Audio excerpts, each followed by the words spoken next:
যে মানুষের অধিকার নিয়ে বিভিন্ন আন্দোলন ও সংগ্রাম ঘোষণা করা হতো, সেই আন্দোলন সংগ্রামে আমাদের আপনাদের সন্তান জনাব মাহমুদুল হক রুবেল সাহেবের নেতৃত্বে আমরা যখন রাজপথে বিভিন্ন প্রোগ্রামকে বাস্তবায়ন করার জন্য রাজপথে নামতাম, তখনই আমাদের উপরে খড়গ চলে আসতো। সম্মানিত মা বোনেরা, আপনারা লক্ষ্য করেছেন দীর্ঘ 16টি বছর বিনা কারণে শুধু বিএনপি করার জন্য আমাদেরকে বিভিন্ন সময় আমাদেরকে পুলিশ দ্বারা আমাদেরকে অ্যারেস্ট করে নিয়ে যাওয়া হতো।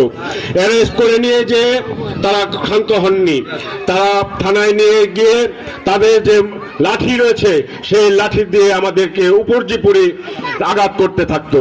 আমাদের আঘাতের কারণে যখন আমাদের পানির তৃষ্ণায় মা গো একটু পানি দাও বলে চিৎকার আত্মচিৎকার করতাম, কিন্তু চার দেয়ালের বন্দি দশা থেকে আমাদের আত্মচিৎকার আমাদের মা বাবার কান পর্যন্ত যেত না।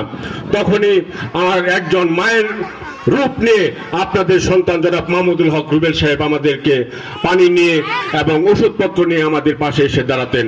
সম্মানিত মা বোনেরা, তিনি শুধু এখানেই ক্ষান্ত হননি।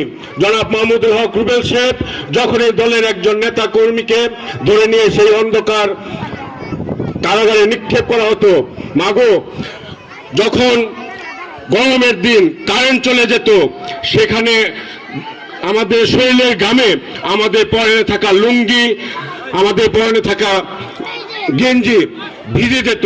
কাপড় ধুলে যখন চিপলে যেমন পানি পড়ে, আমাদের পরনের কাপড়গুলো ধুলে তখন কিন্তু চিপলে পানি পড়তো। তখন এক একটা বন্দি দশা থেকে আমাদের নেতা কর্মী বাবা বাবা বলে চিৎকার করতো, বলতো বাবা আমি বিএনপি করেছি, কোনো পাপ করিনি, আমাকে এই অন্ধকার কারারুষ্ট থেকে আমাদেরকে উদ্ধার করো। তখন বাবার রূপ নিয়ে হাজির হতেন আপনাদের সন্তান জনাব মাহমুদুল হক রুবেল সাহেব। প্রত্যেকটা নেতা কর্মীকে